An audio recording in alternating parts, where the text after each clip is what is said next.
For as long as the NBA has existed, we have had jersey numbers.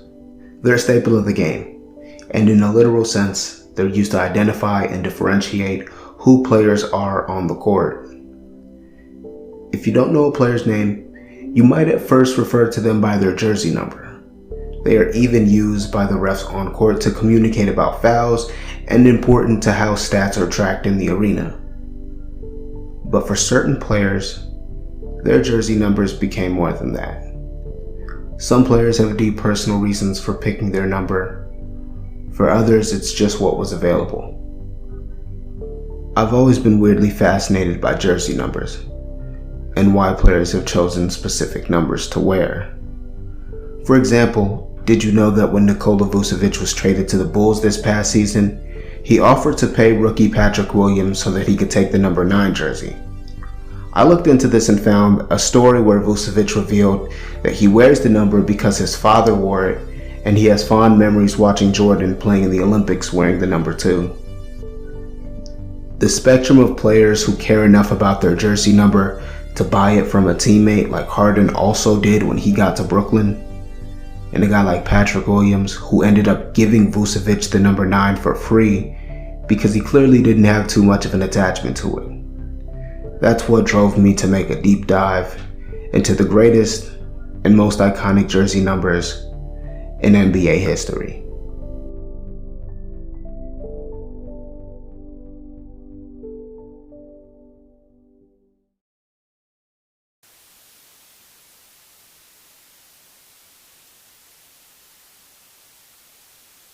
Welcome to the Layup Line. My name is Dolos. Short intro here. I just want to say that this video took a really long time to research and put together. So if at any point you do find yourself enjoying it, I'd appreciate you hitting that like button. Also, if you're new to the channel, subscribe so you can be tuned into more basketball content like this. The creation of this video started with a random question popping into my head. Which jersey number has been worn by the most star players? In search of an answer to that question, I went straight to Basketball Reference and I searched season by season, making a list of all the jersey numbers of each All-Star and All-NBA player. I went from 2021 to 1954, which was when the shot clock was introduced in the NBA and is a marker of the modern era of the sport. Doing this backwards was a trippy experience because I am only in my 20s, so that made looking at 1950s basketball seasons feel like one of those 2K simulations where you fast forwarded so far that you barely recognize who is even in the league. For example, I had to look up 2-time All-Star Hot Rod Hundley to A, confirm if this was a real person, and B, to just check and see if people actually called him that. And as I compiled this list, I was on the lookout for trends that could help me identify what the numbers that star players were wearing. Because if we're being honest, there are some numbers we associate more with role players and bench warmers. Shout out to Luka Doncic for making the number 77 marketable and being one of the 6 former All-Star or All-NBA players wearing their number to be the only stars to wear that number. The others are George Mikan, Andrei Kirilenko, Paul Silas, Frank Selvey, and Kyle Korver. The number 23, in my opinion, is the most iconic jersey number in the history of the league, and as much as I am a LeBron fan, there's just no doubting that it will always be more strongly associated with Jordan. But there is an underrated number 23 that deserves a bigger spotlight. That person is Metta World Peace. We may have been too distracted by his name changes to notice just how often his jersey number was changing. That can happen when you're an NBA journeyman, but Metta played in 3 different numbers just for the Indiana Pacers. I think it should be noted that his sole All-Star and All-NBA selections came in a season where he was wearing the number 23 though. For as iconic as 23 is, it's not the most worn number by star players. Because when Mike Conley made the All-Star team in Utah, he became the 24th All-Star or All-NBA player wearing the number 10. Now 10 was largely used by older players and it has plenty in quantity, but it does lack the quality of the 32 list, which comes in at second with 23 names. Some of these are all-time greats like Magic Johnson, Shaquille O'Neal, and Charles Barkley. Some stars were icons in more than one number. In fact, I counted 47 players to be All-Stars or All-NBA in 2 different jersey numbers. Well, 45 technically, because Chris Gatling and Ricky Pierce started the season with one team. They played about half of their season in that jersey number, and then they were traded in the season that they made it as All-Stars, and as a result, they changed their number with their new team. So I suppose that they were All-Stars in two different jersey numbers, but you can decide on how you feel on that one. There is an even more rare group though, because they have done this with 3 different jersey numbers. I counted 7 such players: Tiny Archibald, Moses Malone, Charles Barkley, Larry Costello, Jimmy Butler, Jack Twyman, and Lenny Wilkens.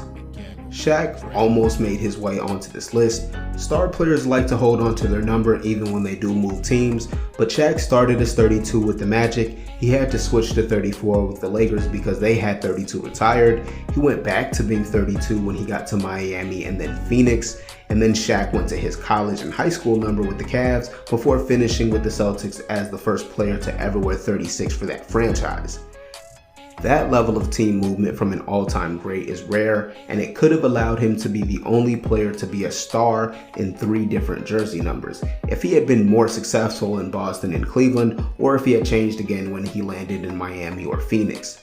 Another thing that I was very curious about when doing this research was how the preference on jerseys would skew by positions.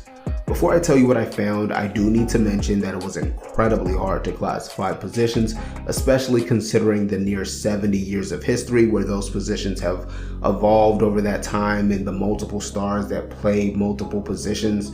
So I tried to use vague categories of guard, forward, and big, which was still difficult to do. For example, you can make a good argument that Ben Simmons can fit in any one of those 3, but I did force myself to pick only one. My thought process going into this was really just to get a feel for what numbers perimeter players were wearing versus the bigs and post players. I've linked my spreadsheets with the positions in the description, so you can look around that and play around with it if you want to try and get some different results. I found that number 10 was the most popular for guards, 22 and 24 was tied for the forwards, and 32 was most popular with the bigs. Forgetting positions, if you were to try and pick if a prospect will make it as a star, look for a lower jersey number.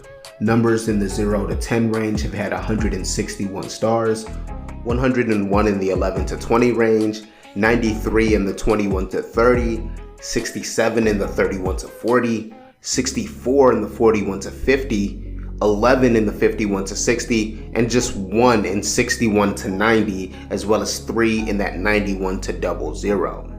Those results track to me, and while I'm not going to attempt a similar exercise for the NFL, personally I consider any number over 50 as a football number. Another subtle factor that will keep this trend up is just how often players choose a jersey number in honor of a legend that came before them. Like, do you really see the number of players picking 23 because of Jordan or LeBron slowing down? And number 3 has an all-time list of great guards at the position. There's Allen Iverson, D. Wade, Chris Paul, Bradley Beal, Stephon Marbury, Dennis Johnson, and more. College basketball also has some strange rules restricting what numbers can be worn. That could deserve a video in itself, but since players often carry over their college numbers to the NBA, it could be having unintended effects for the NBA jerseys. Another way college jersey numbers could impact the NBA is the number of retired NCAA jerseys. That will ultimately impact the numbers that prospects can choose from, and like I said earlier, some of these players like to carry those numbers with them into the pros. I've obviously also pulled up the facts on the retired NBA jerseys because this will also impact what numbers future stars will wear with certain franchises. For example, could you imagine if the rest of the league followed Pat Riley and the Heat's lead in 2003 of just retiring the number 23 league-wide for Michael Jordan? There have been 6 other stars to wear that number, along with a bunch of other solid non-star players who've largely worn that number in honor of Mike. The most retired number was also second place for most worn. The number 32 will be the hardest for future prospects to get their hands on because 11 of 30 franchises have retired the number. I'd like to end this video talking about some of the more popular players in NBA history and why they selected their jersey number. Like, did you know that Hall of Famer and Mavericks legend Dirk Nowitzki initially wanted to wear the number 14 because that was the number that he had been wearing to that point of his career, but it happened to be taken by veteran guard Robert Pat. Dirk went on to become so iconic in Dallas, I kind of think they should consider retiring number 14 as well, just as an extra honor. Another interesting jersey number is Kevin Durant. KD was synonymous with the number 35 since he was a freshman in college. It was a number he wore in honor of his first basketball coach, who was 35 years old when he died. KD took that number from Texas to his brief stint in Seattle, then Oklahoma, as well as Golden State, but decided to change the number to 7 when signing with Brooklyn.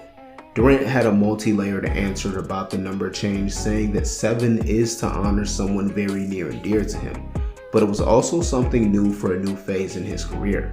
And it was also Kevin emulating some of his favorite players who have worn more than one number, like LeBron, Kobe, Melo, and Jordan. Lastly, I wanted to talk about Jokic because of the mild controversy surrounding his number. Both Jokic and Carmelo Anthony played in the number 15 jersey for Denver. Denver is arguably where Melo had his prime years, and he was so good that Alex English thought that Melo was going to be the guy to inevitably overtake his spot as the franchise leading scorer. That kind of career with the team usually leads to a retired number, but because of how poorly the Melo and Denver era ended, the franchise didn't think twice about giving that number to a relative unknown 41st pick out of Serbia in Nikola Jokic, who after a 2021 MVP season is likely the greatest player in franchise history now. It's no question who the definitive number 15 is and will be in the eyes of Nuggets fans, but this does make it somewhat harder for both sides to make up and for the team to find some way of honoring Carmelo's time there. Melo carried number 15 over from college, where he won a title during his remarkable freshman season, and according to a story by Nick Kosmeter in The Athletic, Jokic wears the number because it's what he wore with his youth team, because it was the biggest number that the coach had, and Jokic was the biggest kid on the team. That leads me to believe that Jokic would have changed it if Denver had asked, and a bit curious how, if at all, Melo's relationship with the Nuggets and their fans will evolve when he's done playing. It's worth noting that Portland and New York actually have jersey numbers retired under 2 different players, so maybe Denver takes that route on this as well. But that's it for this video. I really appreciate if you made it to the end of this one. Leave a like if you enjoyed the video or just because it'll help the channel grow. Comment your favorite story about an NBA jersey number, and enjoy the rest of your day.